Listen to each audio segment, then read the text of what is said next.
Hi friends, ரொம்ப ஹெல்த்தியான பீர்க்கங்காய் தோல் சட்னி எப்படி செய்கிறதுன்னு பார்க்கலாமா? ஃபஸ்ட்டு கடாயில் எண்ணெய் ஊற்றிக்கலாம்.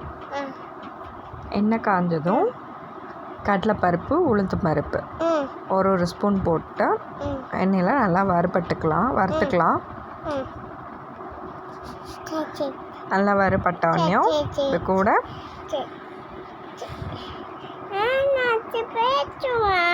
மிளகா, மல்லி, பூண்டு மூணையும் சேர்த்து அதையும் அதோட வறுத்துக்கலாம்.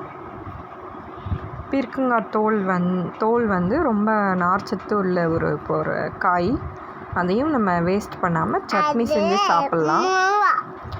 இது நல்லா வறுபட்டதும் தனியாக மிக்ஸி ஜாரில் எடுத்து வச்சுட்டு அதே கடாயில் இன்னும் கொஞ்சம் எண்ணெய் ஊற்றி பெரிய வெங்காயம் 1 நீல வாக்கில் கட் பண்ணி அதை சேர்த்துக்கலாம்.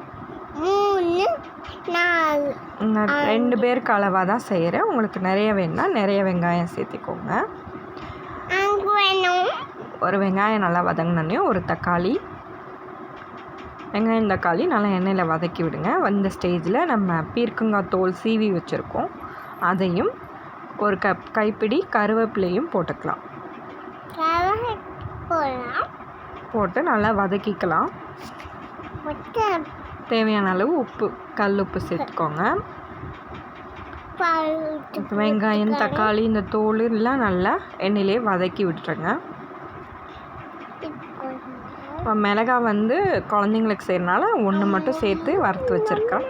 உங்களுக்கு காரத்துக்கு ஏற்ப நீங்கள் மிளகாய் சேர்த்துக்கோங்க. பச்சை மிளகாய் போட்டாலும் டேஸ்ட்டு டிஃப்ரெண்ட்டாக இருக்கும்.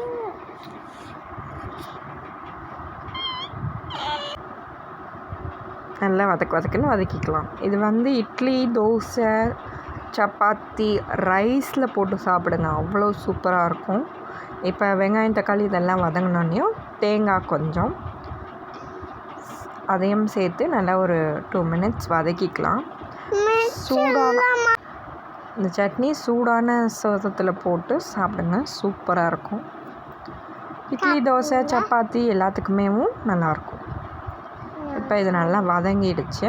நம்ம ஏற்கனவே வறுத்து வச்சுருக்கிற கடலைப்பருப்பு, உளுத்தம் பருப்பு, மல்லி, மிளகாய், பூண்டு அதெல்லாம் மிக்ஸி ஜாரில் சேர்த்திருக்கிறேன்.